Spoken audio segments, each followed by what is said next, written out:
It's time for Twig This Week in Google. We're going to talk about Google. Jeff Jarvis in studio with us. I'm excited. Gina Trapani will join us. We'll talk about the new features at Google, how much glass really costs and whether you should buy one, and the right to be forgotten. Do you have it? How do you get it? And why Google may not want it. It's all coming up next on Twig. Netcasts you love. From people you trust. This is Twig. Bandwidth for This Week in Google is provided by CacheFly. CacheFly.com. This is Twig, This Week in Google, episode 249, recorded May 14th, 2014. Slow Talkers. This Week in Google is brought to you by Full Sail University. Full Sail offers both online and campus degree programs centered on real-world experience in the entertainment, media, and technology industries. For more information, visit fullsail.edu/twig. And by 99 Designs, the world's largest graphic design marketplace. 99 Designs connects businesses seeking quality, affordable designs with a community of more than 295,000 graphic designers. Visit 99designs.com/twig to receive a free Power Pack upgrade valued at $99. And by Personal Capital. With Personal Capital, you'll finally have all your financial life in one place and get a clear view of everything you own. Best of all, it's free. To sign up, go to personalcapital.com/twig. It's time for Twig This Week in Google, the show where we cover Google, the cloud, the Twitter, the Facebook, anything like that. And Gina Trapani is here from her headquarters, her world headquarters at thinkup.com. Hi, Gina. Hello. How are you? Good. Good to be here. Yeah. And she's, of course, not only the creator of ThinkUp, but the founding editor of Lifehacker, the author of the famous Google Wave book, The Complete Guide to Google Wave. And You're so mean. So mean. oh, well, she wrote it. Okay. Also, a couple of Lifehacker books. Okay. I was going to say, we're the Lifehacker books in the third edition. Yeah. Okay. There you go. Third edition. When did that come out? That's good. Yeah. You win some, you lose some. Yeah. I think a year or two ago now. We're actually talking about the next edition, so that's exciting. Awesome. Yeah. I still want to do that Lifehacker show with you and Merlin. I guess you both have kind of gone off to do it elsewhere, but because his Men at Work show is kind of a Lifehacker-ish. Oh, really? I didn't even know. Productivity. I've sort of lost track of him a bit. Yeah. No, he was on the other day. It was really nice to see him again. Also here, speaking of nice to see him, look, he's in studio with us. Jeff Jarvis, City University of New York professor of I'm not pink. Journalism. His flesh tones are real. He blogs at buzzmachine.com as author of Public Parts and What Will Google Do? And I wish you told me you were going to go to Starbucks because I would have arranged for a better coffee experience. We actually bought an espresso machine because we were spending so much at Starbucks, like hundreds of dollars a month. I figured it out. I thought 6 months will pay for it just with a coffee machine. Have you had the Oprah chai yet? Starbucks has chai from Oprah? Yes. Is that south of India, Oprah? Oh, is that in is that in Kathmandu? Starbucks. What is Oprah chai? You mean it's Oprah branded chai? It's like she doesn't have enough money? Would this woman get her fingers out of my life? Oprah branded chai? Yeah. Oh, yeah. Is it like Oprah's favorite chai? Of like course. Oprah's best? It'll make you feel... I like chai. No, I'll go down and try it. I didn't know. See, it worked. There. Yeah. It made me want to try their chai. Yeah. They did not have good chai at Starbucks. That was actually a... What is chai? It's Indian tea with spices, so cardamom, pepper. I can't remember what some of the other chief spices are. Maybe a little cinnamon, and it's delicious. You don't like chai? You never had chai? I've never had it. It's a spiced It's something tea. you eat with No, it's fabulous. Sprouts, It's a spiced tea. Okay. You'd love it. Well, No, it's not hippy dippy at it's all. not? Oh no, it's all you can get in India. Now, if they made Deepak Oprah chai.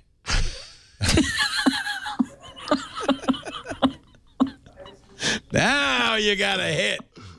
Let's see. In Google land, there is some big news. Europe has said you have the right to be forgotten. A European court said Google must edit sensitive search results. And people can ask Google to take stuff off of their index. There are 180 similar cases right now in Spain. This is a very popular thing. In fact, I think it was the EU's privacy czar who first proposed this. Yes. Nelly Kroes. Well, actually, or whatever. Nelly, it was the other one. It's, the other one. So what is, first of all, what is, as you understand it, you are our reporter from Europe, Jeff Jarvis. You've been there, right? I'm closer. Yeah, you're closer. Actually, Gina's closer than I am. She's about 2 miles east of where I am. What is the right to be forgotten? The argument is that when something bad about you is online, you should have the right to get rid of this. But clearly that has an impact on the other party's free speech. Well, what you could do is go to the place where it is. Oh, I guess if like you were, I don't know, there were pictures of you in an orgy that were distributed widely.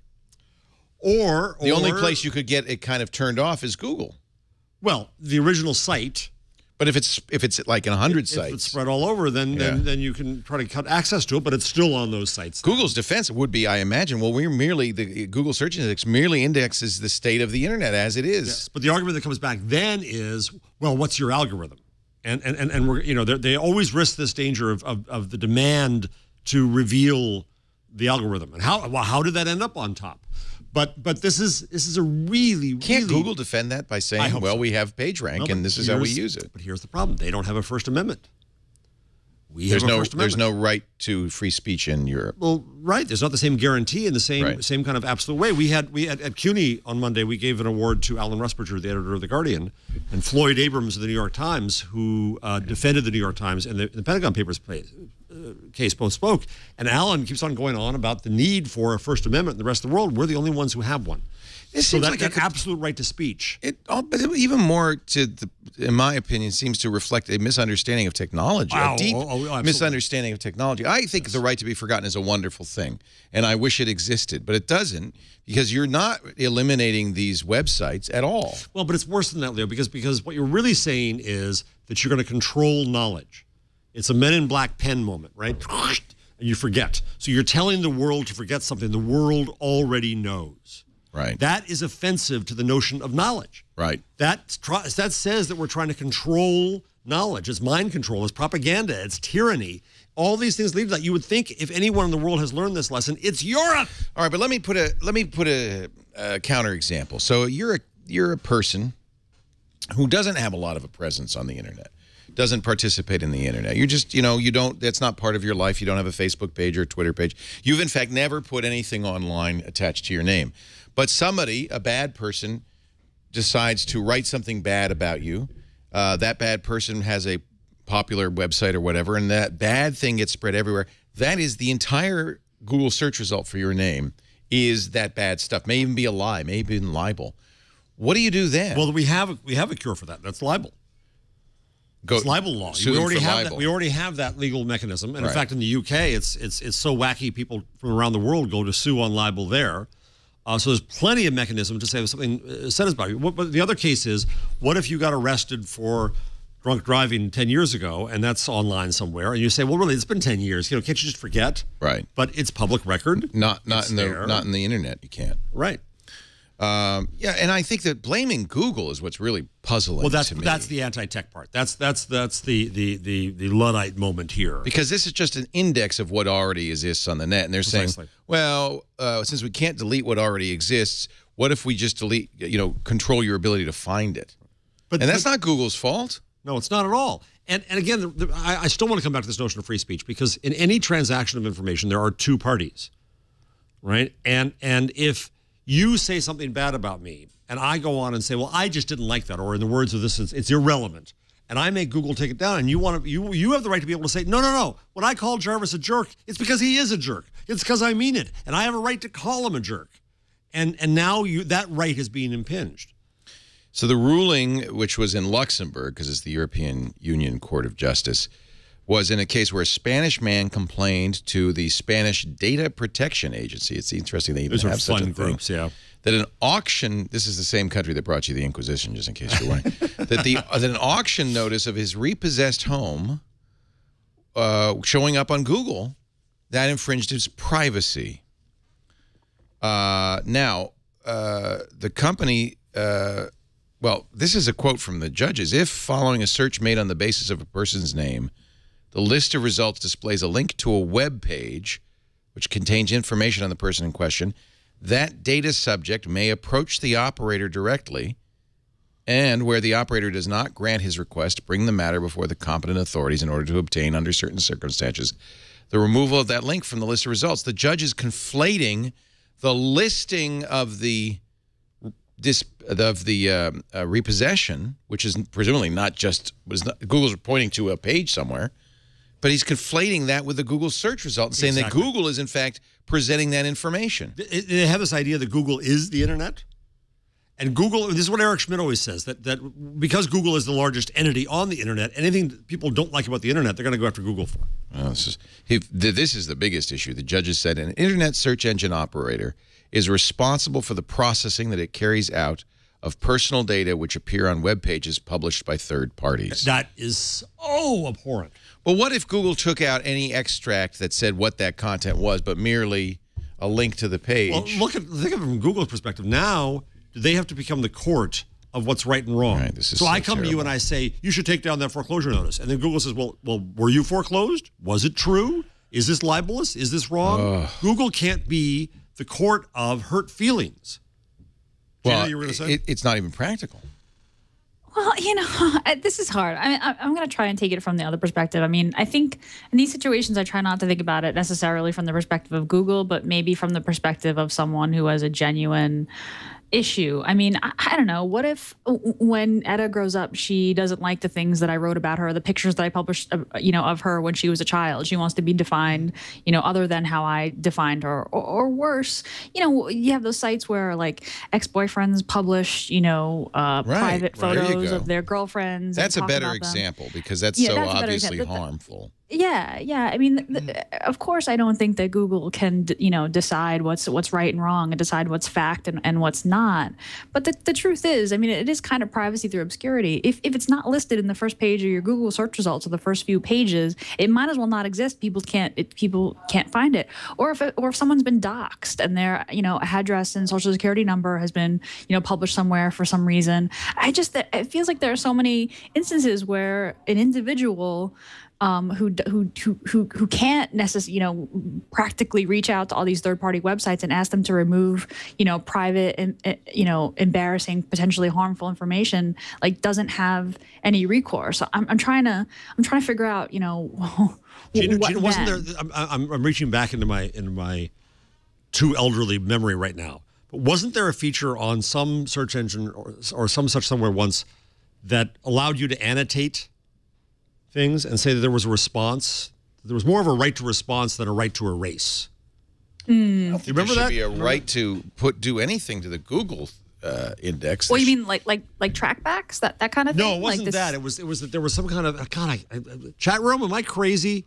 Wasn't there a moment where there was an effort to be able to add on to church results? Search results? I guess my question is the solution for an individual what Schmidt suggested, that we just have to change our names if we want to reinvent ourselves? I know it was a joke, but if I'm an individual who has a history of whatever well documented online, I'm trying to reinvent myself. I'm trying to be a better person. I'm trying to be a different person, and I can't get that information out. I mean, the solution is a more tolerant society.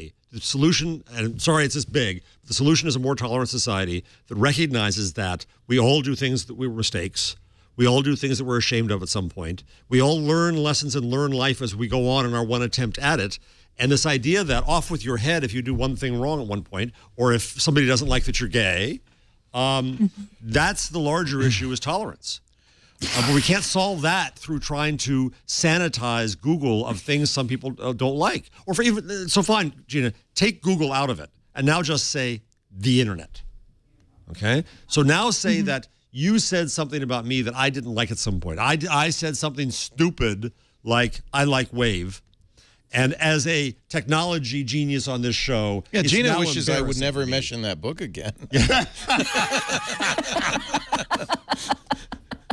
So just because I don't like it, can you come to me and say that you have to take down what I don't like? I mean, so there's the internet, and then there's most people's lens into the internet. And I think Yes. Google search results are most people's lens into the internet. You know, does the book, if you can't find the book in the library, if it's not in in the Dewey Decimal System, if it's not in the catalogs, like no one can find it. Sure, it exists, but it's look, the reality is that employers and clients and mothers and siblings all Google people, right? That's what you do. You Google people to find out something about them, and there might be a time when I mean, I get it. I get it's a tough issue. But the next step of this is that if Google can be forced to take it down, then any and every site, including us, will be forced to take things down, and we'll be held liable in Europe if we say something. If I say something, Herr Schmidt is a dork, and now Herr Schmidt can go to the EU court and say, you must take that down, Mr. Travis. And I said, no, he's a dork. And this just proved it because you went to the court to ask me to take it down. No, I don't like this. It is irrelevant to me. You must take it down. That impinges upon my speech. I just can't get past that. What if something's verifiably untrue? Someone says something verifiably untrue about Leo. But Well, it happens all the time. It happens all the time, right? So I understand both sides, but I think that it's like saying, well, let's just not have an internet because then this is a problem. And I think that, unfortunately, punishing Google for this is, first of all, is ineffective.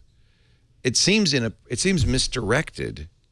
I understand what you're saying, Gina, that it's the card catalog, and if you take the book out of the card catalog, it doesn't matter if it's in the stacks.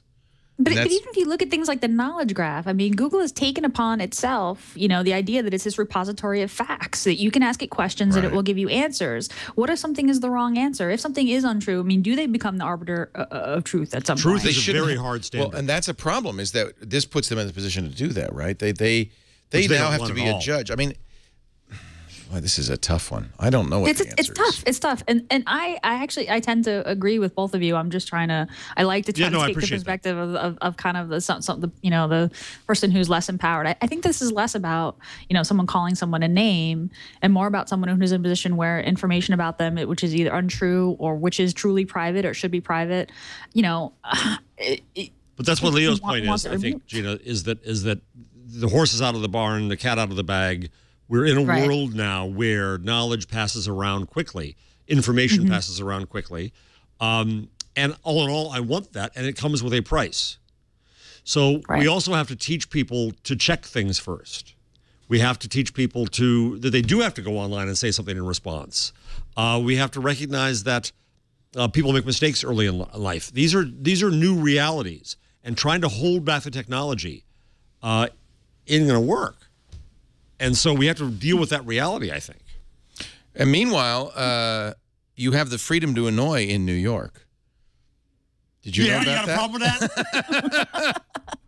I always have that. Yesterday, the Court of Appeals in Albany, in a near unanimous decision, struck down a statute that made a felony in New York to communicate with someone in a manner likely to cause annoyance or alarm. These were actually ordinances used by the district attorney in New York to prosecute harassers. Which is an issue, too. It was an anti-troll ordinance. The case involved a 54-year-old Greenwich Village resident who waged a year-long campaign, actually many-year-long campaign, against academic rivals of his father, a Dead Sea Scrolls scholar. Man, there's all kinds of trolls in the world. Jesus. The guy created or is alleged to have created sock puppets, false identities. He opened email accounts in the names of some of his antagonists and wrote messages confessing to wrongdoing, and of course those were not real. He was convicted of 30 counts of aggravated harassment, criminal impersonation, identity theft, forgery, and unauthorized use of a computer. Sentenced to 6 months in jail, 5 years of probation. Now, he's still, 7 of the 10 charges were thrown out. He still has misdemeanor counts of criminal impersonation and identity theft.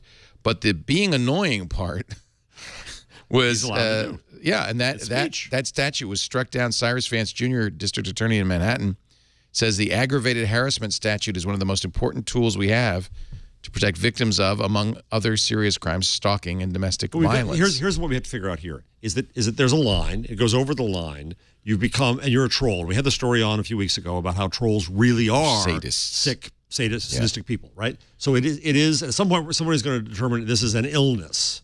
If you treat it like that, this is an odd comparison here, but look at Donald Sterling, who is saying noxious and abhorrent and awful and ridiculous things. Right. But he also appears to be off his rocker. Right.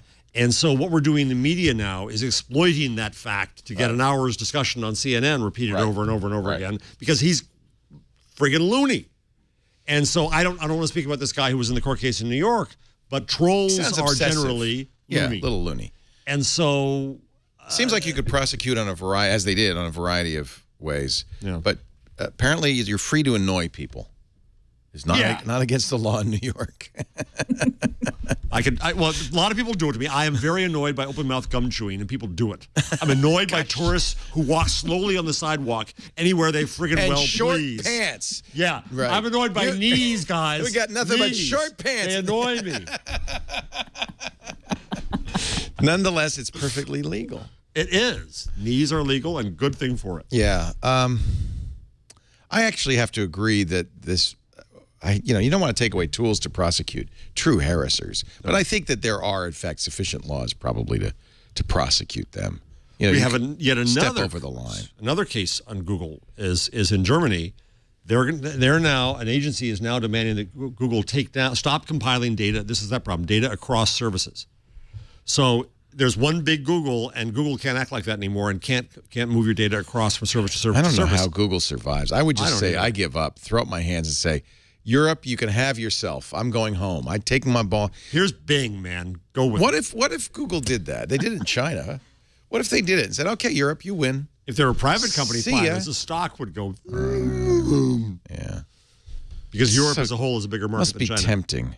It must be tempting. Just the Google has difficulty. the money and the lawyers to handle it. I think. guess they've got people. They don't have to really pay that much attention they've to got it. some people. They're not working long hours. However, if I were Larry Page, I go, gosh, they basically want me to ruin my beautiful service and somehow become this arbiter of what's right, what's wrong, what's true, what's false. Right. Once again, it shows a fundamental understanding of the technology is that if Google had come out fully birthed with all these services, it would have one privacy policy across all. It would have one database across all. And it just happened to add them on as time went on and then regularized them. And it's just ridiculous. And it comes out of this Luddite fear. And Germany's history of collecting data about people, right? I mean, this is a deeply entrenched sort of cultural Yeah, issue but there in too, Germany. Gina, I would argue that erasing things you don't like is also part of tyranny. And Well, so they don't this- recognize their own irony in this case. That trying to control knowledge and control information that's a form is of something tyranny, isn't it? Europe, of all places, Right. should know is a dangerous thing to do. So this single ID thing would be simple enough to solve if Google put a checkbox up for you the first time you used any of Google's services, saying, because it's without their consent in this case. If you wish to use a Google service, you need to give us your consent. If not, goodbye. If not, goodbye. Yeah, yeah. It's like you can't go. You may be offended by advertising, but you can't go to a site and say I don't want any ads here, because that's the business model. No, so This just is the model. don't use it. Don't use it. Fine. I don't know. The privacy thing is, the sharing data, that's easily dealt with. But this issue of removing search results because somebody didn't like them. Whew. Are they going to insist on a higher standard than you just don't like it? What is the standard? Yeah, what is Right. well, that's a good Irrelevance question. is one of the words I see. Irrelevance to what? It's very nebulous. I could, if they said, if it's libelous, so first you have to go to court and show that this is libelous. Yes. Then it has to be removed. That'd be Then fine. there's a But you don't have to. It could be actually a true fact. Yes. Yes. And it just because it happened 10 years ago. Or it happened yesterday and it's an opinion about you and it's an opinion you don't like, or it's something you did that you wish you hadn't done. We got a few of those. I get it all the time. Yeah. But it's something you and I just live with, right? I mean, Speak for yourself. I have nothing to be embarrassed about today. my Except getting across the solution bridge is to was embarrass embarrassing. myself daily, and then that way the overwhelming amount of embarrassment just dilutes the whole thing. God, I don't know what to do. I really don't. It's really a challenge. It really is.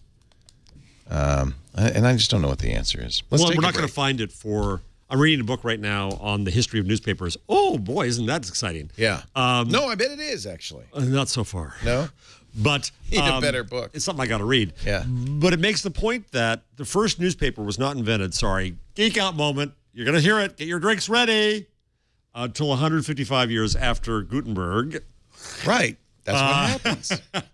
Invented the press, right? So it took 150 years to say, hey, I could use this to spread information. Wow, cool. Yeah, but the first 150 years, all they did is print Bibles. And indulgences. Yeah. But that, yeah. Well, So I'm just saying that we don't know what the internet is yet. We don't. The change on society is indeed fundamental. And yeah, and society's fighting it. As societies tend to do, but it ain't going to work, folks. In the long run, it doesn't, does it? No. We have lots more to talk about. Our Google changelog coming up. We'll put Gina to work. But first, a word from Full Sail University. Full Sail offers both online and campus degree programs centered on real-world experience in entertainment, in media, in technology. If you visit fullsail.edu/twig, you can learn a lot more. Marketers these days, it's, you know, if you've ever watched our Marketing Maverick show, you realize it's so much more than it used to be. You have to be proficient in, using web-based tools, techniques to reach audiences and consumers in a digital environment, online marketing and web-based channels, search technologies, analytics, all of this stuff. How do you learn about this stuff? You might know everything there is to know about how to market, but do you know how to market online? Full Sail University's online Internet Marketing Master's Program is designed for people who want to keep pace with marketing technologies. The courses cover topics like search engine optimization, social media marketing, web metrics analytics, and online consumer behavior. You'll work on real projects with real clients, generating experience and results. And, of course, your instructors are actually in the biz, so they understand. Full Sail University's online and campus degree programs are centered on real-world education and experience. And you can earn a master's in as little as 12 months. Through Full Sail's Project Launchbox program, students also receive a MacBook Pro preloaded with Apple's complete line of creative software tools, as well as degree-specific sets of pro-level applications. You want to know more? They've got master's programs in business intelligence. That would be a very useful thing. I could use some intelligence right now. Innovation and entrepreneurship, and new media journalism. To learn more about Full Sail's master's degree program in internet marketing or any of their related programs, check out fullsail.edu/twig. Full Sail, Fullsail, like a sailboat.edu/twig. And we thank them for their support of Twig. The fact that they're advertising on Twig tells you they know a little bit about this stuff. That's right. They got some sense here. Is that a hint that CUNY should be advertising on Twig? You don't need to. They got you. It's true. The Dean, Sarah Bartlett's here once again. We're gonna talk later about a relationship. Yes, we are. CUNY and Twit. A marriage. We'll call it New Twoony. York studio, baby. Twoony. Well, I had to go that way. The other way wouldn't have worked out so well. We're going to take a little trumpet break here. Ladies and gentlemen, I give you the wrong sound. That was my fault. I pushed the wrong button. Ladies and gentlemen, Gina Trapani, the latest from Google. Spell Up. Have you guys seen this? It's a new Spell Up. Spell Up. It's a new Chrome experiment. It's a browser-based spelling game for English speakers. If you go to spellup.withgoogle.com, you can try out the game. In fact, Leo, you should probably try it out. I'm an excellent speller. You're an excellent speller. I know that about you without even having ever been in a spelling date with you. This is fun, whatever's going on. I used to be good until Google came along and ruined my spelling because I can just look it up. We were just showing a product review that had the worst spelling ever. Let me see if my spelling. So, okay. It's falling from the... So this experiment showing off Chrome's new web speech API. Okay. My speakers are turned up. Please click allow. Okay. Oh. So you want to allow your microphone access? It needs to use the mic, yeah. And this is not Flash. This is HTML5. Oh, I made some noise and it heard. Okay. 5 meters. Spell, go. G-O. O. Well, that was hard. Okay, that was easy. Okay, me so the something idea is that tough. you make a tower of words. Ah. So I guess it should give you the next one. This is Spell so play. exciting. I can barely stand I it. can't hear it. What? What? You can hit the replay button next to the mic. Spell play. P Oh, you're, Spell play. P L A All right. This is all right. Y. You get the idea. Yeah. Spell Yeah. play. What's the point? Why can't I just go PLAY? Yeah, it could be a little faster. So the L. point is just to show off. You know how much I like slow talkers? A They have the right to annoy Y. There's an old Bob and Ray routine. An interview Why? with the president of the slow talkers Yes. Spell play. That's a great of interview. America. America. This is the Spell most play. annoying game Yes. ever. But you can do that in New York now. You can do that. It's legal. So. you. You could do that. The game has the right to PLAY. God. Okay. Spell Next. play. Yes. We This can- is hell. Okay. can move- H-E-L-L. I'm going to hell, and they will play this game that speed for the rest of eternity. Maybe if you had a Chromebook, it'd be faster. Okay, we can. Spell play. Spell it already, will you? No, You did spell it. you just shut up, because every time you say something, it ruins it. Okay, quiet. Spell play. P. Hey. Stop it! All right, I give up. This is not something you can play with a father in the room. Next. Next up, Gmail gets revamped Hangouts on the desktop. Yes, and So- Oh, that makes made Leo me so crazy. happy. I couldn't get rid of it. I actually had to close it. So what was more annoying for you, the Spell Up game or the Hangouts new layout? Right now, Google is 0 for 2. I'm just annoyed going to him. say that. No, but the reason is I show my Gmail all the time, and the Hangouts were there, so I turned it off. But you could still have it in Plus. And did they not have emojis before? They had emojis. They've added new emojis. They've brought back the little green availability bubble to let you know if your friend is online. And they added message snippets. Just means that when you're looking at your contacts list, you can see the last thing a person said, a kind of snippet of their last message to you. So, and there's a new search bar, so you can find friends in your list, and you can find friends that aren't in your list. Oh, I see the green dot. Okay, so with the green dot Yeah, next to Dan says he's online, available, Exactly. right? Yep. Okay, all right. So you'll notice that looks a little different in Gmail, and also if you use the Hangouts extension for Chrome, which I do, you'll also get the availability bubbles and the message snippets. Oh, there's a Hangouts extension for Chrome. Yep. I should put that in here. Yeah, it kind of puts it in a separate window. Oh, all right. What else Also, do we when I have? use Oh. it for the show, I can use that. Chad? I love Hangouts extension. You use Yeah, it too. totally. Yeah, it's replaced. I used to use an Talk. XMPP. Yeah, sort Google of- Talk. Google Talk. Yeah. And yeah, now the Hangouts extension has replaced everything because it's like it's that separate application sort of thing that they rolled out where Yeah. it can Shows run. up in a grid and all that. Yeah. Well, yeah, it can run when your Chrome isn't up and running. It can? Yeah. How So do you so I do do that that? on the PC. Is it'll now be at the top of your bar, your PC bar, and it's just the little Oh, Hangouts you guys logo. didn't know about this, huh? Yeah, it's quite nice. It's the thing that has replaced Trillion and Right. Colloquy and all Right. those things. Or not Colloquy. Yeah, so IRC. full-fledged chat client. Right, exactly. Oh, yeah, there it is. Cool. So it's going to have all those new features as well.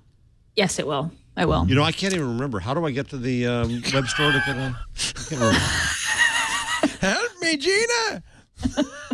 We're old. I always have to go to settings, extensions, get more extensions. I just That's, like, Googled the only Hangout extension, and that pretty much worked. So I'm just saying. Let me Google that for you, Jeff. Yeah, I would just Google. I would Chrome have, Web but I have Store. the experts in the world right here.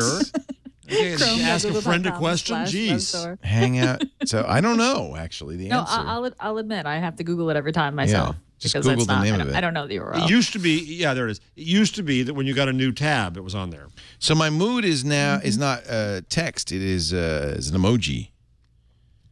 Okay. So my mood is now an emoji. All right. One of my students is going to do a business based on emojis. Yeah.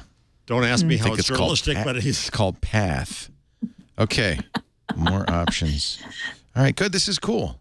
Sign on to Hangouts on Chrome starts. Keep Hangouts on top of other with a show system tray icon. So that kind of keeps it semi-permanent, just floating yeah, there. exactly. Neat. Moving over to iOS, Google Search 4.0 for iOS add a few options that we already have on Android. New voice search options and more relevant results. So the app recognizes voice search cues and conversational input. So you can say to the app, what's the weather like? And when you get results, you can follow up with, how about this weekend? And you'll get the results for the coming weekend. And like it does on Android, the app on iOS will now also alert you when new articles on certain topics appear, and that's powered by Google Now. I don't know if you guys have seen this, but Google Now cards, which is like updates to websites you visited or suggesting articles about things you've searched for before. I got the notification for the new Justin Bieber album. Ooh. Is that out? Yes. Ooh. So that's all on I got iOS Bieber now. fever. You're a believer. I'm a believer. Google's Knowledge Graph now extends into Google Maps. So if you search for certain locations, you'll get a quick facts card that'll tell you some information about that place. So if you search for the Space Needle, or you search for Brooklyn Bridge. Yeah, the only you'll problem get- is, you know what irritates me about maps? Is that all that big box on there takes up the map. You can close it, can't I know, but then I Yeah, got to do that all the time, and it irritates me. In my test, it was collapsed by default. So you okay. actually, it was kind of, there are cards that are stacked, and you have to click on the quick facts card in order to expand it. So it won't take up all the side by default. Google Wallet updated for Android and iOS, actually, and it introduces multiple accounts. So if you launch Google Wallet, you can now switch between your Google accounts and set a separate PIN for each account. So that's nice for folks like us who have multiple accounts. And we talked about this a couple of episodes ago, but the Google Drive update that rolled out this week, that finally officially removes document editing. So it's read only and search only. If you want to edit your Sheets or Docs, you have to install the separate Sheets and Docs apps, which let you edit both online and offline. So it's a little annoying when you first go into Drive and tap on a document, but once you get the other app, you have all the functionality it used to have. They've just separated it out into these different apps. And that's it. That's all I got. That is the Google change log. Bum, bum, bum. Thank you, Gina Trapani. You're welcome. We're going to take a break. When we come back, we'll tell you how you can own Google Glass of your very own. Because I'll sell you one. Really? With Jeff's prescription built in. Our show today brought to you by 99 Designs, the world's largest graphic design marketplace. What is the current count of 99 Designs? I think they crossed 300,000 designers. They're all waiting for you at 99designs.com. You stop by. Yep, 301,481. The tote board has turned over once again. That is a big community of designers, and they're waiting for you to start. They call it a design contest. You could say a request for design or something. The idea is you go there for your logo, for app design, business card design, web page design. Get a T-shirt. We get T-shirts frequently from 99 Designs. Our latest hoodie design is a 99 Designs design. So you post the project, say how much you're willing to pay. Designers will then flock to you and offer you ideas. You can refine it with a designer. Pick one, pay them, and you get the design. Projects start at just $199, and your happiness is always 100% guaranteed. The designers love it. You will love it, too. In fact, $2 million in payouts to designers last month alone. It's a hub for design talent and for people who need design work. 99 Designs. I'm from New York. No, you can leave it up. This is one of the Actually, a little designers. small island called Staten Island. the Forgotten Borough. I'm here in San Francisco because of an awesome opportunity that presented itself through 99 Designs. I'm working on a pretty exciting project that involved taking on their entire product branding from the ground up. I've always been designing since I was, It's a neat story, you know, 7 and watching my dad do. He wanted to be an architect at one time. The thing that really inspires me about architecture is just the user experience element of it all, where you could see a building that could look a certain way, but then when you enter... You can see the rest of the video at 99designs.com. Neat story about Nicholas, who's a 99 Designs designer who actually got a pretty darn good gig out of it. If you have design work you need done, just go to 99designs.com/twig, and we're going to give you a $99 power pack of services absolutely free. That gives you more designer time and attention. They'll bold, highlight, and feature your design project in 99 Designs Marketplace, and you'll get nearly twice as many designs. 99designs.com/twig. An army of designers is waiting for you right there, right now. They're going to do. They have a lot of interesting things in the works. I probably shouldn't talk about it until it happens. One of the things they're going to have as an offer is a whole logo kit. So you get the logo design, but then you get letterhead. You know, it looks even more dorky with the wire hanging off. It was out of juice. Now you look really bizarre. The reality of Google Glass is it is generally out of juice. How much? So Jeff Jarvis is wearing his glass. How much battery life do you typically get on that? Well, I forget to turn it on. I leave it in the bag, and it goes on somehow By itself. It goes on. Yeah. So Google is now apparently, as far as we can tell, saying anybody who wants it can have it. It's still $1,500. This is not the, the final version. This is still the kind of the Glass Explorer. Yeah, it's the Explorer edition. It's a more open beta, but you get a free pair of the Titanium Collection frames, which is nice. You have to buy those separately. Free, huh? Yeah, free. Free. And of course, it's U.S. only, and it's for as long as they have glass in stock. So this would hint to me open. that they're not going to do a consumer version. See, that was always my contention, is I didn't think they were. Certainly, if they do this, you bought one for $1,500, and in 3 months they announce a $300 one, you're going to be peeved. And by the way, there's some speculation. I'm seeing a number of articles saying that the glass costs as little as $150 for Google. There was a new teardown we have on the rundown from IHS, yeah. A little bit more. Now, they point out that, yes, $152. They point out that much of the cost of a device like this comes from engineering and development. Well, yeah, but it's not like you try to get all the costs from 5 people. The Tesla from the first 5 buyers. Right. I mean, I think it's reasonable to say glass should be expected. By the way, we reported a month ago a teardown that said it was $80. But even if it's $150 or $300, $1,500, let's say it's $300. Maybe they're off by a factor of 2. And it's $300. That's still 5 times more than the cost. So how much of a schmuck am I? I bought one too. Did we show last week, Chad? Did we show Jason Howell's glass video of Savannah walking? This is the greatest. Jason Howell's video shows the single best reason to have. It's great. We showed it on Olive and Android last night. Beautiful, magnificent thing, Dad. Yeah. It is just. And you gave me props, Jeff, and I thank you on Google Plus saying Leo bought this for Jason. That's exactly why I bought it for Jason, because greatest thing in the world.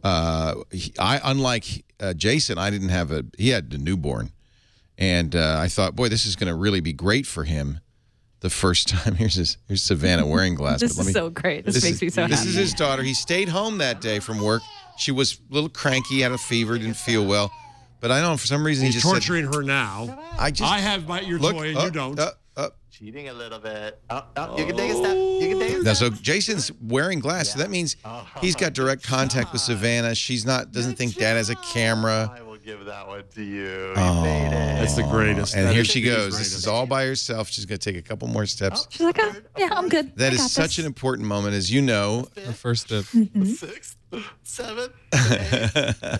That makes it all worth. For me, $1,500, it's all worthwhile. That moment. Right there, because Jason has that. And I remember, who doesn't, their baby's first steps. I remember Abby and Henry's first steps. Absolutely. I'll never forget it. I wasn't there for Abby's, and I was there for Henry's. His first steps were at a rest stop between here and Redding, California. Get me out of here. I'm not going to Redding. It's too hot. But I remember them, but I don't have video of them, and I never would. But I think that's really great that Jason does have that. It's great. I still have a shot. You know, Jason's raised the bar very high. Edda's really late. She hasn't walked on her own yet. She cruises. You know, she holds on and cruises, but she hasn't started walking yet. So now that I've seen that, I'm like, oh man, I got to just wear glass every minute I'm with her because she's so close. She's so close to letting go. Even with glass, there's some serendipity to having being there at the right place at the right time. It's true. I wasn't even in the room when Abby walked. So, anyway, I don't know. Where do you go if you want to? Glass? Anybody in the chat room? Anybody want to buy glass? Some people. You mean your glass? No, no, that too. No, I don't think anybody wants to buy glass. It's too expensive. Where do we get it? Do we go to glass.google.com? I mean, the project page, does it have how to buy it? I don't know. Look, yep. Google.com/glass/start. Okay. Become an explorer, and you click on Become an Explorer, and you can Anybody go can do choose it. your You don't have choose to your go to color, the golf choose course? your frames. Wow. Choose your shades. Ooh, they got different shades too. I didn't see the different shades. So you got sky, you got charcoal out of stock, tangerine, definitely not out of stock, cotton, which is really just gray, okay, shale, which is just a darker gray. Which one I'll get the orange. Might as well, if you're going to wear it, announce it. Select your complimentary accessory. That's the part that pisses me off. I spent You didn't get this. $250 Four for the Featherlight titanium frames. Oh, but these are for prescription. Yeah, but this costs $250. Which ones did you get? The curve, bold, split, or thin? Or would you like shade? Oh, can you only get one? I got thin, I think. So I can get sunglasses from Maui Jim. $225. Your frames look really good, Jeff. Yeah, these are nice, aren't they? They're not my glass. Yeah, let me see. Let me see. These are thin. This is Oh, thin. right. You got your. Oh, these do look custom good. ones. They're titanium or they're plastic? Titanium. Titanium. They look good. That's Plastic from Google? Are you kidding? It's good, except you got this black thing over your right temple. I don't know what is Yeah, that. it's just I can't see it's it just that thing. Maybe if it were orange, I'd like it better. I don't think my head is too big. All right, so I'm gonna choose bold because again, you're wearing glass. Why try to hide it? Add to cart, add accessories, or check out. Should we dare him? Should we dare him? No, I'm not going to buy it. But I'm just. It looks like I can just Come on, walk. Leo. I can Come walk on. right through this. Here's my cart. Let's see. Subtotal $1,500. I agree to glass terms of sale without reading. And that's with tax. Oh no, shipping's already included. Buy with Google. Okay. Wait. You just clicked? No, but that's not a buy yet. Oh, yeah. It just prompts you with the wallet. And I have to give it the If you had address a touch screen, I'd reach over. because now it's going to say. Still doesn't say. Oh, there's the text. $125. All right. So $1,625. That's ridiculous. Just saying. Should I wear mine to I.O. or not? Oh yeah, you should. You'll be at home with all the other geeks. I'll go into the men's You know- room and scare Scoble. I just can't ever bring myself to wear glass to Google events. I went to an event here in New York a couple months ago, and there were a few people in the audience who had glass, and I couldn't do it. I couldn't do it. I don't know why. It's the It felt one like- place in the earth, Gina, where you'd fit in. I know. I still Does couldn't do Google? it. I didn't. You notice how quickly I clicked those terms of service, and in fact, that's what everybody will do. But it probably would behoove you to wear them because I would bet this is. They say this is beta. There's no like if it breaks, are they responsible? There's no responsibility, right? This is your. I'm sure in I those don't know terms what of the service it warranty says is. you're buying as is without warranty. We don't My warrant it experience- for any useful Yep. purpose. Yeah, they probably do say that. My experience has been that they're pretty good, pretty responsive. I don't know if you had Yeah. the same experience, Jeff. They called to see how I was doing. There's a community. Yeah. You know, they seemed pretty Wait. Here, pretty good returns about. and exchanges. It'll accept returns within 30 years. 30 days. 1 year. 30 30 days. days. Yeah, I wish 30 years. This is going back. 1 year from the date of receipt. Oh, that's not bad. Defects of So- materials and workmanship. Wait. Oh. I love this. Under ordinary consumer use, like there is an ordinary consumer use for this. Okay, so they'll replace it if it breaks in the first year. Can I just and I can send it back for how long? 30 days. So I have 30 days to decide not to buy it. Yep. 30 days, I think, just for you at home, would be more than enough to get a sense of what it does, how you can use it, blah blah blah. And on day 29, send it back. If you're curious, I think that's a good I idea. almost did that. Yeah. It was a colleague of mine at CUNY. He said, no, hold on to them. But Oh, it's going to be valuable. You know, it will be a bit of history. You know, I mean, if you yeah, have. but I still do have my, what do you call Newton. Yeah, I have This two is Newtons. this is the wearable Newton. Yeah. Yeah, it's kind of Newton-y, isn't it? Yeah. I don't know. When Wave launched, I remembered CNN did a whole thing. They were in the offices when they pressed enter and launched it. Google's reinventing email. And you could tell that they were just sort of documenting it because they thought it was going to be this big moment in technology. And that's not going to be in the Computer History Museum. Did you see this guy typing on his Google Glass? This is from Minium, which is the world's smallest keyboard. Is this a joke? No. It has Minium the is production an value of actual Silicon app. Valley, the sitcom. And it's a different way to type. So he's sliding it along his... He's sliding it along his temple. He's going to fall off the mountain while he's typing.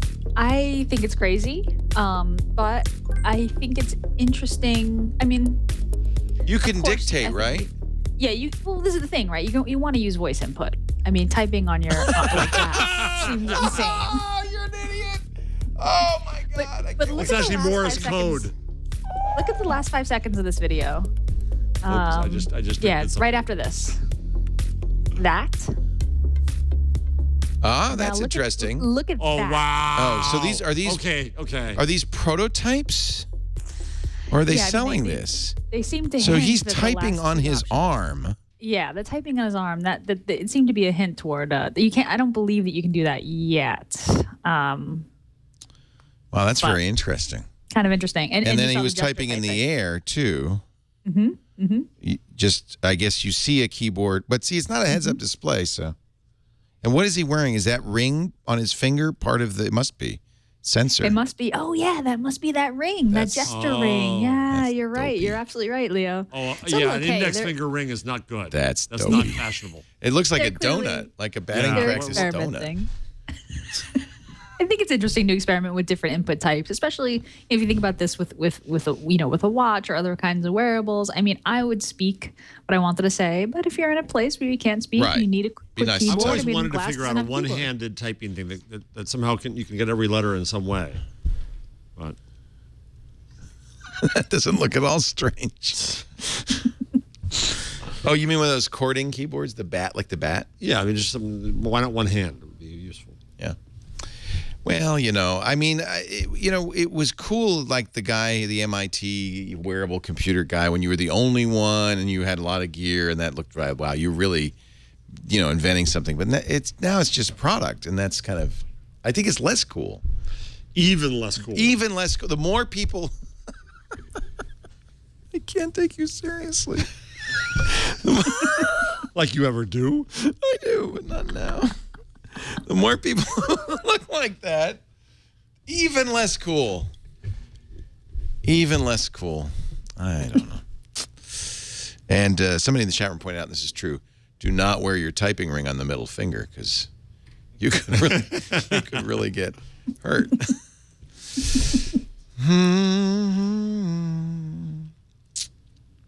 Hey, we were talking about the Chrome extension, and you were saying, Chad, on Windows, you're able to make that. I mean, not the Hangouts extension. You're able to make that an app. Yeah. Can't do it on the Mac unless you're using Chrome Canary. They are now tying those together. So Now, you, this is a Yeah. little different. this is tying. So you open a document and it will open a Google Chrome app in the browser, right? Right. I mean, Right, which it is associates basically file just the- types. So if I have readme.txt associated with a text editor that is a Chrome extension, in the past there was no way to say double click on readme and have. Is that in Twitter? It's in the chat room. It's in the chat room. So that's kind of interesting. Scroll down a bit. Ben did this. I think Ben did a little illustration of what this show is reminding him of. Ben, can you put glass on the old man on the left? Unfortunately, that really looks apt. That's Statler and Waldorf from the Muppet Show. Whoa, 1 second. Their heads. It's exactly right. It's exactly right. And then Gina, why can't she have Miss Piggy or something? Come on. I guess you like Gina, huh? I'd Okay. probably be Miss Piggy. Okay. Can you talk in faux French? This is actually a bit of a hack to to get the Mac to do this. But to enable it, you have to be, first of all, using Google Chrome Canary, which is their Gamma version. Not even beta, but Gamma. And then you have to use the Chrome flag, enable apps file associations. And that's kind of cool. It's kind of cool. They actually say it's easier to do on a Mac because of the way the Mac works. So I think we should start doing more. Clearly, we need to do more Chrome extensions. Like your App Arena on All About Android, we should do Chrome Extension Arena. Yeah, interesting. Yeah, Because clearly that's more and more becoming, a thing. You never see an All About Chrome show. No. That would be boring. No. All about Internet Explorer. All about Firefox. Did you note the 20-year anniversary of IE? No. No. Of they had the reunion party for Netscape last week. Oh yes, I did. I saw a very interesting picture of Jim Barksdale, and I mean these guys. 20 years ago was it the stock, the IPO, or no? was it? The Because it was browser 94. was released. It was released in October '94. Okay, so it was the browser release. No, it was October. So it was before October. So it must be the company was formed. Company was formed. All right. Very cool. A Chrome show, though, would be like Chromecast, Chrome OS. Yeah, Chromebooks. you know what? Actually, we could do a Chrome show. Yeah. I mean, There is something there. Well, meanwhile, it'd be a little weird to the have a show burden about a is on browser. this show to do Yes, we'll cover Yeah. Chrome. stuff. It's our turf, Yeah, it's Gina. true. It's Yeah. ours. It's true. Yeah. It's true. Yeah, don't give it away to some No. young person. Let us can leave old it. farts do it. We can leave Android all about it to AA, but Yeah, we'll Android's cover for All About Android. That you're the host of that, and along with Jason, and that's fine. But we want to keep Chrome extensions. Last month, Governor Cuomo in New York announced or appointed a 3-person commission to advise on the use of technology in schools. One of the 3, Eric Schmidt, seems like somebody would know a little bit about think it makes technology in the sense. schools. He is still the chairman of the board at Google. Apparently, there are Consumer Watchdog and others are not happy. Consumer Watchdog being an organization that goes after Google all the time. That's their job, not to be happy. They filed a complaint with the New York State Joint Commission on Public Ethics saying Schmidt has, quote, serious, troubling, and unlawful conflicts of interest. It is a good point. I mean, I figure Eric's going to go in there and say use Chromebooks. Yeah. But I think he might also have the good sense to recuse himself in that discussion. And Plus, talk what do you about do? other You stuff. have you never get any advice from anyone in industry?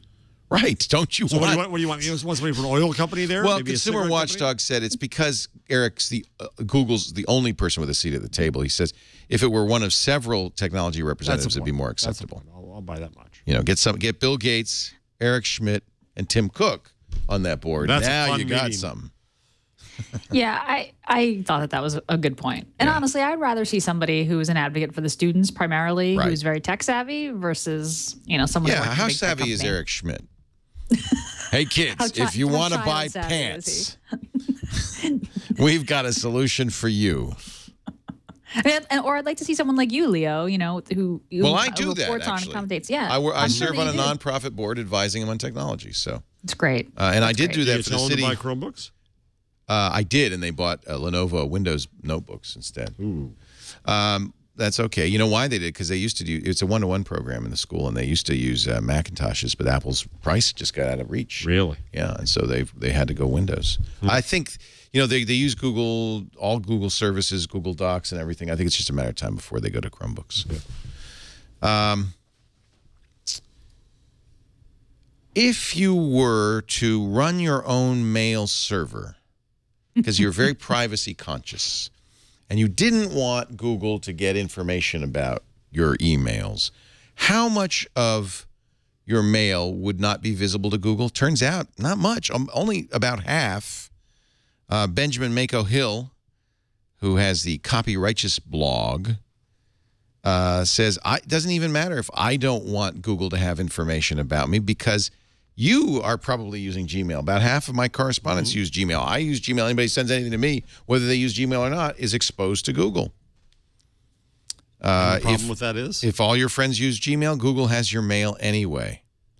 So he wrote a little program to go through all the email he's kept in his personal inbox since April 2004. That's when Gmail first came out to see, if they had a Gmail address or not, to see how many emails Google would have. And he says about a third of the email in my inbox comes from Google. I think he's lower than most of us. But I'm going to do an analysis. I might get a lot of email from AOL.com users. Because you got old farts? Old farty friends? On the Tech Guy show, you mentioned Windows XP. Where can I get that? It also says that the proportion of my personal email that comes via Google is probably much higher. Yeah. That makes sense to reason. Yeah. Despite the fact I spend hundreds of dollars a year and hours of work to host my own email server, Google has about half of my personal email.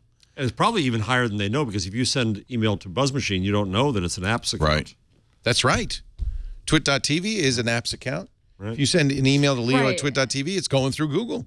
Yeah, that's right. And that's what he's saying, right? That a lot of it goes through their SMTP servers or whatever, right? Or forwarding addresses. So just give up. Just give up. Yeah, it's okay. as one of the people in the chat room says, well, you just said a minute ago that if you don't like Google, just don't use it, and now you're still trapped anyway. Well, don't use email. Or only use, only use 43% of your email. Yeah. I mean, this is a little bit akin to saying, like, all my personal all these people have my personal letters because I sent them to them. Like, that's the nature of it, right? Yes. But it would make sense to lead a campaign not to use Gmail. That would be your... Okay, but this is analogous to our first discussion today. It's exactly that. So you sent me a letter, and then you come along 5 years later and say, I demand you destroy that letter I sent you. Yeah. Too late. I have a right to be forgotten. Yeah. Sorry, I'm back there. Yeah. Yeah. Now, the difference between someone who has a Gmail account and a Google account and has all their email stored in Google and uses their services all the time is that Google is actively advertising to that person. Whereas someone who hosts their own email account, even though Google is storing email that they've sent to people who use Google, from what I understand, Google isn't building a profile or keeping a store of data about that person to try to advertise to them, because they're not signed into a Google account when they send that email. Right. So for the folks who do want to opt out of Google's advertising on whatever level, I think it is still worth setting up your own email server. And I actually have quite a few friends who do that. I'm too lazy, but. Well, it's a good thing you don't live in the People's Republic of New Zealand. Apparently, New Zealand is now going to require network operators, internet service providers, to register with police. Their staff must have security clearance. And when they change networks, buy gear, they actually have to get approval from the New Zealand Spy Agency. Who spies on New Zealand? What's to spy The Government on? Communications Security Bureau. Kiwi pricing? That's interesting. I don't know. It gives me, I always thought of New Zealand as kind of a little bit like hippies. Yeah. No, apparently not. No. New Zealand, if you're an internet service provider, you're going to have to register. This is like China. You have to register with the police. Did you read Liz Gaines' article about how boring it was to take a ride in the Google autonomous vehicle? I guess that's a good thing. Although, people, the headline from a lot of people was it was mundane, it was boring. I don't know. She says the car braked for jaywalkers, paused when it was coming around a curve and couldn't see whether the light in front of us was green or red, and skittered when it worried a bus might be turning into our lane. That doesn't sound mundane. It sounds a little nerve-wracking. It does sound nerve-wracking. Well, did you see Silicon Valley this week? No, not yet. Yes. So one of the characters gets into an autonomous vehicle, and it says, "Oh, where would you like to go?" And he says, "I would," and gives the address. "I'd like to go home." And about halfway through the trip, the autonomous vehicle says, "Rerouting." And all of a sudden, it's on its way to an island, a man-made island in the middle of the ocean. And the guy's in the back seat. He says, what? No, hello, car. The car just it makes a big U-turn, keeps going, drives into a container on a ship. The guy's going, let me out, let me out. They seal the container. The ship sails. He's off in an island in the middle of the ocean. Finally, he gets there. The container is open. He thinks, finally, humans. Turns out the whole island of the ocean is manned by more robots. We don't know what's going to happen to this character. Now, that's a self-driving vehicle. It's a self-driving script. I think it's pretty funny. It was well done. It was Really? It was a B plot, subplot stretched throughout the show. So every once in a while they check back. Where is he now? So anyway, good for Liz. I don't know how she got a ride in the self-driving car. That's kind of cool. Wonder if we could get a ride. Have you driven in it? No, I haven't, but I was going to visit Google Campus, and somebody said, oh, we can get you a ride in the car, and I didn't do it that day, so I think they'd do it for you. Oh, I'd love to do that. Yeah? We should see if we can arrange the whole Twig crew go for a ride or an I.O. That'd be pretty awesome. That would. She says Let's do a show from the self-driving car. Oh, that'd be great. Now, I presume there's a guy sitting in the driver's seat with his hands poised over the wheel just in case. Yeah, that's got to be a nerve-wracking job. You're always ready. My distinct impression, Liz writes, was that the Google self-driving car is nowhere near ready for commercialization. She said, she felt fairly confident in it. But there are also stories today that Google is talking to auto companies actively. Yeah.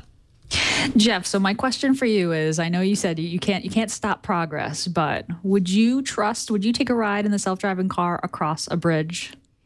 That's my question for you. Oh no, I wouldn't do that. Is the self-driving car suicidal? I wouldn't do that. Apparently, Google employees are now commuting to work in self-driving cars. Really? But there's always until a San driver. Franciscans Right. stand up and throw yogurt on them. The day you can sit in the back seat with nobody in the front seat, that's a self-driving car. If you're sitting in the front seat with your hands poised over the steering wheel, you're pretty. In fact, I think that's more tense than just driving. I think yourself. it is too. It's like, just plus, give me the wheel. What does it take to take it over? How long is that added response time? Right. That's a good question. Google self-driving cars still have trouble in rain, especially on the highway when other cars kick up water. They're currently about as good as a human driving in heavy fog. And they forget snow. They haven't even tried that. So California. Snow, what's that, man? Yeah. Wait a minute, that water, it's going to freeze? That'll be version 4.0. Yes.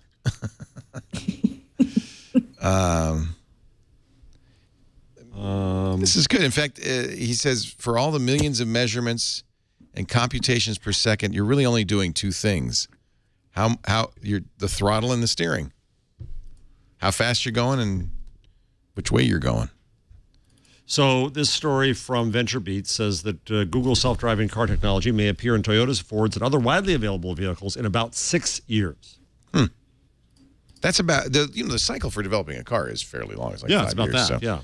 it could well be just that.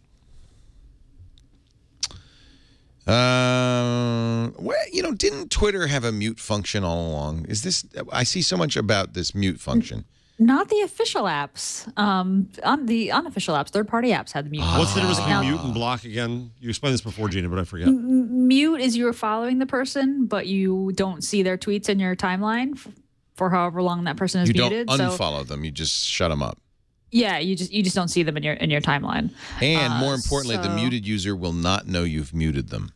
Right, and you appear to be following them, in Right. fact. Right. So it's like the way to unsubscribe for someone, but keep them as your friend. This is programming on the head of a pin. And I love 9 to 5 Google, which used Donald Trump as an example. I mean, I think the use case is like, Leo is live tweeting Silicon that's Valley. what it I don't is. want to watch that. Right. So I mute him during the duration Yeah, of the show. or when conferences, when everybody's at South by Southwest. Everybody gets. I wish you could mute a hashtag. Anything with I'm muting a hashtag. SXSW, that would Well, be and great. I want to say now, if I'm at a conference, I'm irritating people. I want to say, number one, I'm from New York. I can irritate you. Right. And number It's two, legal. just mute me. Mute me. Feature will roll out to all users over the next coming weeks. And finally, Flappy Bird is back. Thank God. The world was a Did you much play it? worse place without it. I did play it. I still have it. You want to play it? Have you No, ever I played hate it? games. Yeah. Well, this game you'd really hate. Flappy Bird creator Nguyen Dong says, I'm bringing the game back in August. It will be a multiplayer game, and he's been spending all his time making it less addictive. Oh, this guy. It feels really bad for him. I mean, the fact that he's into making he's a game maker and he doesn't, and he's trying to make it less addictive. It was too successful. Is too successful. It was too successful. And he said people were wasting too much of their life. Aw, I feel bad. Well, we're glad to have Dong back in the Android store. Back in the That's mix. all I can say. Yep. Yeah. What store doesn't need more Dong? We're going to take a break, and when we come back, thank you for laughing. Jeff did not laugh. I had no idea what that was. Neither did you. Let the word go forth. This show brought to you by my good buddies at Personal Capital. In fact, I was just meeting with them. I love these guys. Personal Capital is... they said, can we use the word life hacker? I said, no, I don't think so. Gina has to. But it is a life hack. It is a way to make your life... You guys must have trademarked life hacks. I think we trademarked life hacker. I think Gawker trademarked life hacker. But not hacks? Certainly not life hack. No. Well, 2 words, life hack. So here's the problem. I mean, if you're a busy person, you got a family, you're working, the last thing you have time to do is keep track of your finances, frankly. And if you're saving for the future, if you're investing for the future, the chances are good you're either not doing it at all or ignoring it, or you're getting ignored by some stockbroker in some mahogany-walled office, or maybe you decided to go the digital route and use a digital broker, and even more ignoring goes on. Personal Capital is such a great solution. First thing you're going to do is visit personalcapital.com/twig. It is free to sign up, and I'll explain how that works. It's a free and it's secure tool that will gather all your accounts, everything together, your checking, your charge cards, your mortgage, your loans, and your investments, all in one place. You get a good live dashboard you can look at on your computer or your mobile device on a single screen exactly what's going on. It'll show you, among other things, how much you're overpaying in fees, how you can reduce those fees. And people sometimes ask me, well, if it's free, how do they make money? It's kind of freemium. You can get a certified financial planner to give you advice. These are not salesmen. They are not selling you stock. They do not make commission on stock. They're giving you independent advice on your investments. And that is a really great thing. We know you like to do things fast. We know you like to do things easy. And sometimes some of the most important stuff gets ignored. This is a way to get it done without consuming your life, to get an investment checkup, a mutual fund fee calculator, to get research and insights.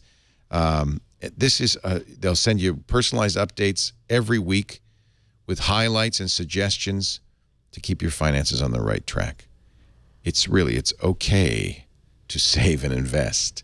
It's important to save and invest. Do it right with a free tool that can give you unbiased financial advice. Personalcapital.com/twig. Absolutely free. And I think you will like it. Personal Capital. I've been using it for 2 years since I met the founder, Bill Harris. He was on Triangulation. And you're rich, I tell you, rich.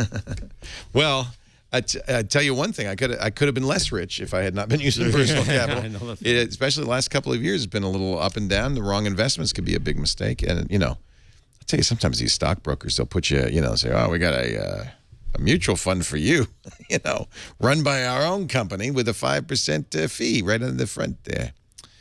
Let us get our tip and our number and our tool of the week. We'll start with Gina Trapani.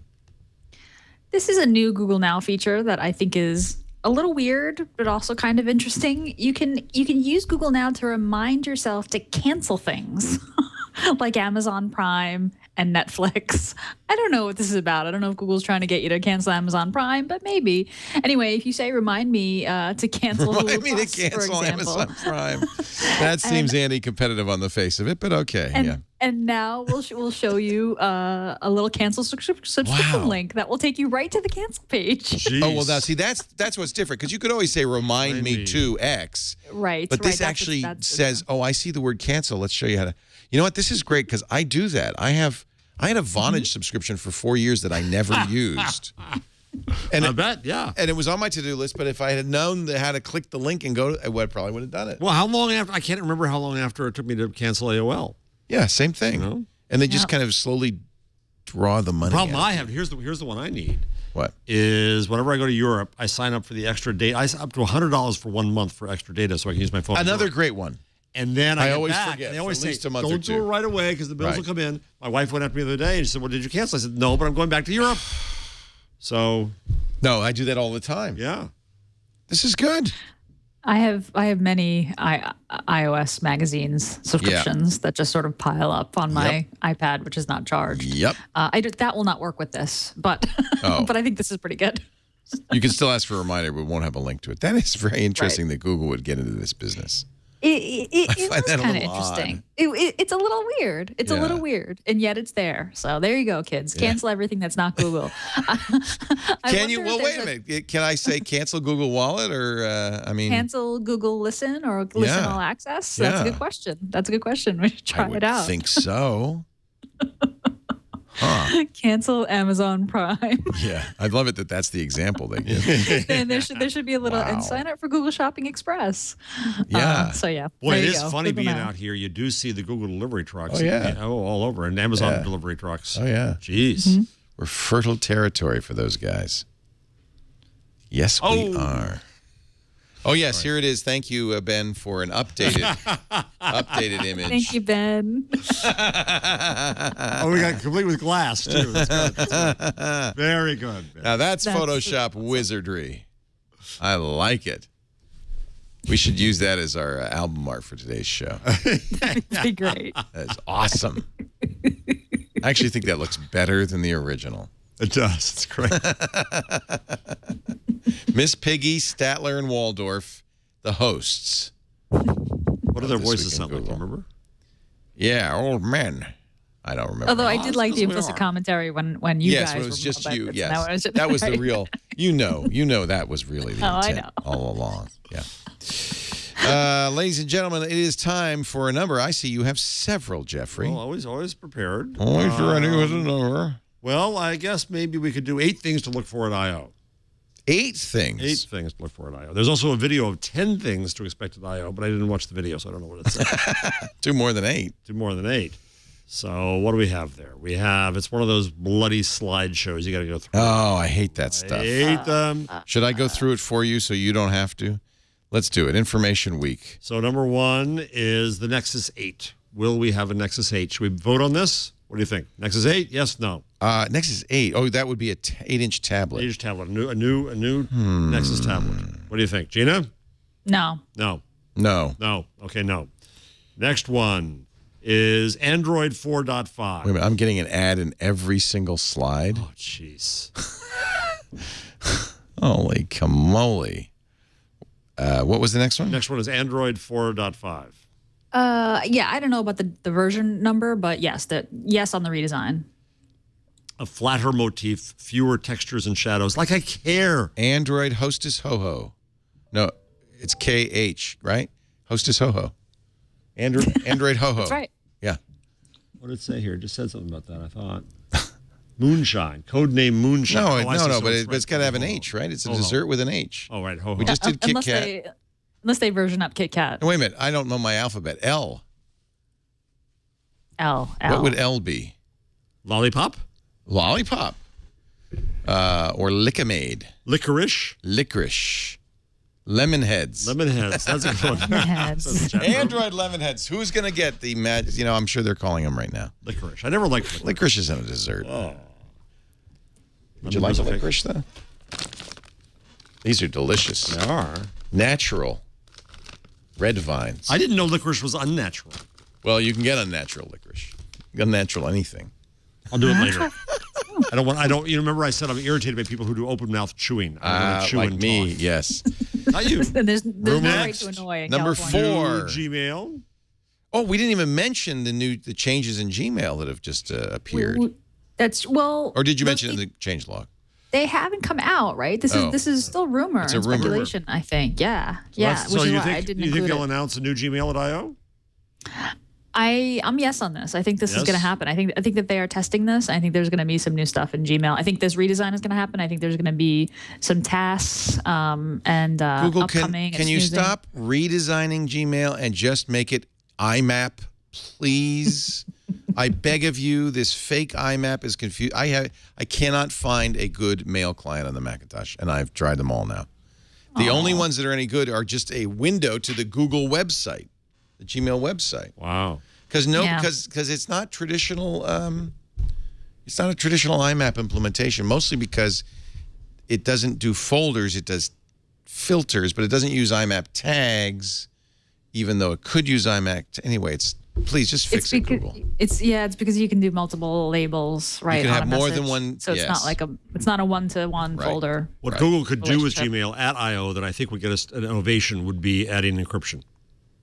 They will do. All right, I'm going to add that to this list. We just made it 9. Encryption. Absolutely, encryption. I bet you that is, in fact. Because that's the crowd that will respond. Yep. All right, next is focus on design. Ay. Yes. They announced that already. They said that this is going to be the design Google I/O. All right, fine. Everything these days is design, design, design. We go all around the valley, and it's I'm design thinker. Yeah. I think in Helvetica. All right, next. A Nexus 6 phone. A Nexus 6. They're going to have a name collision. They're about due. Yeah. They got a problem. This might be the last one. When Maybe did they do that? LG is going to have a 7, an 8, an 8.3, and a 10. I think this is where you go to, what was it, Silver that they were proposing? That, Yeah, I think This it's is- going to be Android Silver. this is where you do Android Silver instead of Nexus 6, because it can't be a Nexus 7. There already is. So I think you make the change now. 6A, 6B. No, you go So Silver. next, what do you think? Vote Nexus 6 at I/O? No. Do you know? I don't think so. Me neither. Nope. All right. I think maybe Silver, though. You think maybe Yes. a new phone? Oh, so a new No, phone but the at I/O? Silver would be a Silver edition of mainstream phones, like Google Play Edition, right? Is that right, Gina? Is that what the, Yes, similar to Google Play Edition, but consumer focused. yeah. Okay. Silver is kind of like Microsoft did with Windows. They had a signature series where it didn't have a lot of crapware and stuff like that. All right. Number 7 is Android 5. A big Android change. They That'll have be been Milk due for a Duds. big change. Android 5 Milk Dud. Oh, that's probably not a good name for an operating system. Marshmallow. Malamar. Codenamed Hera. Malamar. Malamar. Android Malamar. That's a brand Malamar. name I can get Ooh. behind. Reportedly allows a device to perform a task normally associated with a particular app, only without having to open the app to do it. What? What the hell? What? Well, what? Yeah, no. No. This no, is going to happen no. soon. I don't even understand what I they're don't talking about. All right, next. Marzipan. Google Plus refocused. All right, here's that. Here's the question: will they talk about Google Plus at I/O? Yes. Gina, I think it could be Uncle Ted we don't talk about. I don't think they do.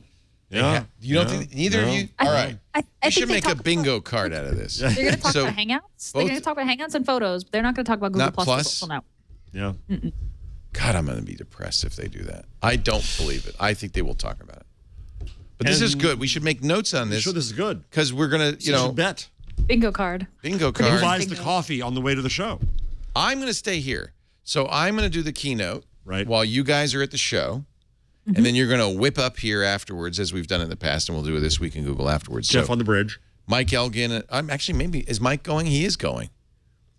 Everybody's going. Jason's going. I'm going to be all alone here.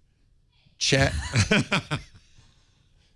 Was that Liz? Was that Liz shouting? Chad and I will be. And oh no, that was Tanya, wasn't it? Tanya, you can join me. We'll be covering it from here as the keynote, and I will make a note. Bouncing, Tanya? No, that's Liz. It's bouncing. I can't say. Oh, Yeah. Oh, hello, Liz. I will make a whole note staff is bouncing of right this, now. and then when Google doesn't, as we tick to the end of the keynote, will Larry Page do his? Now, here's the real question. No. What's the question Robert Scoble is going to ask of Larry Page? Will they let Scoble go to the microphone this time, or will he be tackled before he gets anywhere near it? And then number nine is something wild. Will there be something A wild? Nexus Q type device. Yes, something we couldn't anticipate. Something we get up here and we all admit we were surprised. Will we all get here and admit surprise after I/O? Gina? I don't think so. I think Although, you're where's right. my watch? There's no mention of a watch here. I want a watch. This is the I know, time frame I for the Moto X watch. I don't right? think we're gonna get blindsided 60. by something from left field like the Q this year.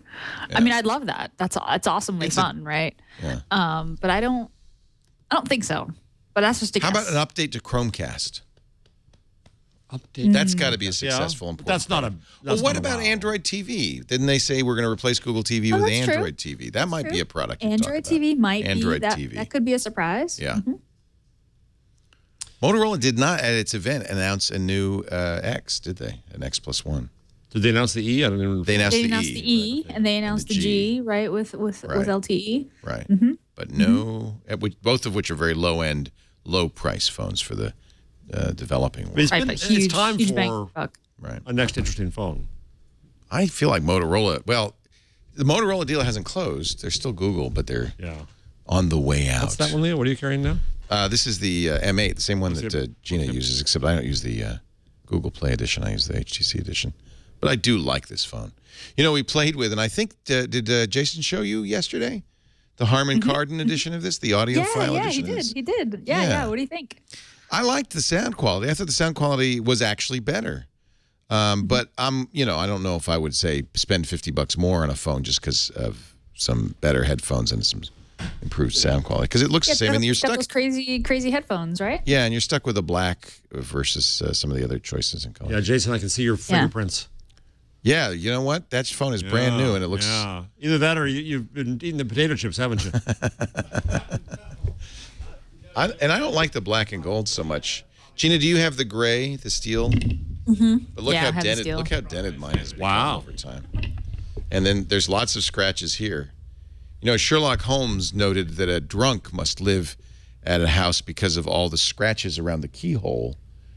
Do you remember that? Yeah. Okay. Well, he might think I was a drunk as well because of all the scratches around the USB port. It's because you never know what's up and I down. can't. I always do it wrong. Scratch. It has three sides. Yeah, and none of them fit. It's always pitch black, and I'm trying to plug that thing in at night. I haven't done my job. I am toolless today. I'm sorry to say. Oh, did you try the Yahoo News Digest? Oh, that's the new. That's I've used Gina, it. I've used it on iOS, it's on here now, and I it's- kind of like it. Do you like it? Really? Well, Yeah, it's on Android now. It's it was the my pick Sumly. last night. yeah, it's the Yeah, Sumly it's thing. I don't get it. You don't get it? I don't get it. You know, New York Times Now is also doing that. This is Are the they on new Android thing. yet or not? Not yet. Okay, that's. But the idea is that instead of wading through all these articles, all these things that you have to read, why don't we just pick, 9 stories that are important? And in fact, we won't even give you all the text of the story. We'll just give you a summary because you're a busy person and you don't need That's all that the detail. idea. I don't But you get can it at click on it and drill down and get more information. And I actually kind of like it. Here it is. Do I Yeah, have? reminds me a What's the little bit name of of the Sorka. app? I can't because I can't find it. I Yeah, downloaded it's it. down a little ways. Yahoo News Digest. It's very pretty, and this was the way it was on iOS as well. So this is Wednesday morning's digest, and they literally give you just 9 stories. Whoops. Oh, so that's different from iOS. On iOS, you go down. So to go down, if you want to read more about it, this is the coal miners in Turkey, and you see as you go, you're going to get pictures, you're going to get videos. And you just keep going down if you want to have more detail, right? So I think that that's kind of nice, even down to tweets and references. But the idea is you don't have to drill down. You could just say, oh, there's that headline. That's story 1. Story 2, wildfire season opens. Thousands in San Diego flee. Court order, judge calls for Pistorius to undergo mental evaluation. Military dilemma. Pentagon okays Manning's transfer for gender treatment. Ruled unconstitutional. Judge strikes down Idaho's same-sex marriage ban. Now, one of these stories was in Twig so far. The finish to the Clippers game. The stay to Texas execution. The Swedish Oscar-winning director of Searching for Sugarman died. He was that is a great movie. That's terrible. So you want to know more? So again, you see what happened there? That was the first one that got me interested. If you haven't seen Searching for Sugar Man, that's a fascinating documentary with quite a twist about halfway through. Sony posting a $1.3 billion quarterly loss. Yikes. So that was 9 stories. Oh, there's 10. Michael Jackson's Thriller, new album, #1 in over 50 countries. And then Did You Know? That's interesting. But then I also got a little thing that said, I don't have it now, how many stories I'd gone through. And yeah. I think this is There's a lot of editorial judgment on it. I don't know But if isn't that all automated or no? Yeah, I think so. I don't know if it gets smarter. You can. Yeah, it's pretty straightforward. It's you get one in the morning, 8 a.m., 6, What's the 6 big deal? p.m. United So it States, summarizes UK, articles. Canada, and international editions. It's just a quick way to catch up on the news on your commute. Right. And for- actually, feeling- I think you that's get called the pretty New York deep. Times. You can get pretty deep. Well, New York but Times it's now free. is very much the same idea, except you have to pay for it. right. This is free from Yahoo. In fact, I didn't even love have to that. sign into Give my me Yahoo less news account. and I'll pay for it. Yeah. The one of my favorite tweets today was the editor of the New York Times, Jill Abramson, just got ousted, replaced by Dean Baquet. And the best tweet I saw, I forget who I could give credit, was that the news of why will be available only for New York Times Premium Platinum users. That's good. I like it. There's also a pretty good widget that remembers what you've read and what you haven't. You can flip through the stories in the Android widget. That's the only, I think, main difference between the Android version and the iOS version. See, that gives me a good tool that's related. So that's one. But here's another one. I always thought that Newsstand was just like selling magazines, but it is in fact a news app with a nice widget. You can scroll through the Newsstand stories, even if you don't buy a magazine. You can see news highlights. This is the Google Play Newsstand, and I think it actually is a pretty darn nice summary of the news. Now, if you subscribe to magazines, they'll show up here. I like it too. I use it every day. Yeah, I use think it this is- every day. I prefer this to the Yahoo Now we just looked at, frankly. And it's different. There's a different use case. I'm not sure what it is exactly for Newsstand versus Flipboard. But here's highlights. It's like Flipboard. Here's It's- news, but it's different, and I like them both. I think it's business, entertainment, and if you subscribe to a magazine, it'll show up here. But I don't actually subscribe to any magazines in Newsstand or newspapers. But I did log into my New York Times account, and I subscribe to lots. Yeah.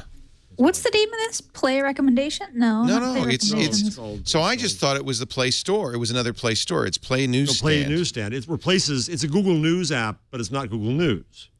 Play Replaced. Newsstand. What was it replaced? Remember that? They used to have. So you have, Play Books, Play Games, Play Movies and TV, Play Music, and Play Newsstand. And I just assumed, because it's lumped in with these, places where you buy music or you buy movies and TV, that it is like Apple's Newsstand, a place where you buy and subscribe to. But it's actually much better because it's very good. because it's actually a news app. Well, this reminds me. I've been meaning to complain about something for a long time. All right, complain about it. So the Google Finance app is awful. It's like an orphan child. Here it is. Yeah. And when you try to go to, please go ahead. When you try to go to a story, it gives it's bad sources. It constantly has problems updating. If you go back to the portfolio and then go to Google, let's say, because we're on that, and then you get news, but the news is always from weird sources. It doesn't give you very much good stuff. Sometimes you try to click through and you get sites that This don't is work the on same kind of mobile. news, though, you get in Yahoo Finance. This is financial news. I know, which but it has should be always better. been Google should stupid. do a better job of this. Yeah. It's very much like the orphans. Yahoo app or any other financial app, I think. Mostly people use that for your stock price, right? And the only reason you look at, you can have a ticker. The only reason that you look at news is to say, why did that stock tumble? Yes. So it's that kind of news. It's got And the other thing I don't understand why they haven't done is there isn't a Google News app. Now, Google News is made nicely for mobile. And I'm it's perfectly surprised they even still do Google News. Do you think? I mean, really, seriously, I'm surprised. That's how I use. That feels like Google Reader. That feels like another era, Don't say that. another time and place. I use Google News every week for the show. I use Google News often. I go on and see what's new. Yeah. I It's use nice. news occasionally. There are times when I get results that are old and I switch over to news Bill and I get Clinton, the. Hillary does not have brain damage. Well, remember, she got hit in the that's true, head, yeah. and there was some concern that she was injured. Why do I have two phones? Oh, this is Jason's. His is the one They're with the multiplying. smudges. Yeah. Well, good. Thank you, Gina. You gave me my tools: the Yahoo News, Yahoo News Digest, and Google Newsstand, Play Newsstand, which actually is a very good and is a great widget and a very good little news app, whether you subscribe to anything in it or not. Yeah, thank you. I just installed the widget. So the widget wasn't in my widgets list. I had to launch the app and then say, okay, got it. I'm in. And then the widget showed up. So I got it now. It's a nice widget. Yeah, it's quite pretty. You can scroll. It's these are all very. Oh, you want to see it again? These are all. Chat shows my hand. I want to see it. These are all very much like Flipboard Currents. Remember Google Currents, which kind of for a while the choice. But I think this is nice. It doesn't take up a lot of space. You can just tap the down bar and go through stories like this. Which one is that? This is the newsstand one. Well, that's the newsstand widget. Oh, Yeah. I got to put that in. Oh, yeah, if you use I newsstand. forgot how to put widgets in. How do I find the widget? I don't know. Our show... Long tap on the home screen. Here I have my help desk. They don't help me. I don't know, Jeff. Google it. It's a long tap on the home screen. I have a right to irritate you. I just want you to remember that. Or you can go to your app drawer and tap the widget tab. All right. And then drag them to your screen. Our show today has come to the end. It feels like the intelligence is going downhill this way.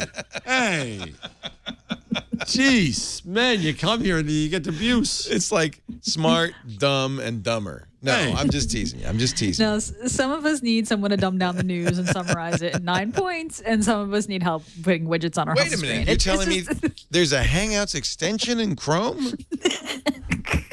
Are you kidding me? I'll buy you lunch. What do you throw your shoes at him or something? Huh? Statler and Waldorf. Hey, these guys don't know what they're talking about. I remember when he was on TV. Our show is every Let's go Wednesday. back to that spelling 1 game, p.m. Leo. You Let's want have to some do more that? fun on this show. That was gripping. Whose idea was that? Brilliant It was Gina's? mine. Yeah, It was mine. It was Gina my brilliant thought idea. that one up. That's a game to play by yourself. When you've exhausted everything else in life you can do. In your last 2 minutes before you die, you play that game. There's not enough time in 2 minutes. The Bring idea, back though, is to help frustrating you self. learn to spell English better. So it's really for non-English speakers. Let's play another round. Oh.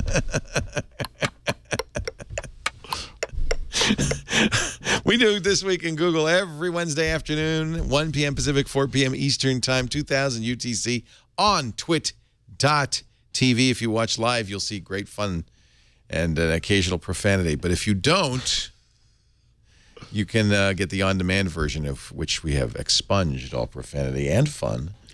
And you get that right there in your iTunes or Stitcher, or use the great Twit apps, or just go to twit.tv/twig. Nice to have you It's in great town. to be here. I love being here. And next time we'll be here, all three of us together.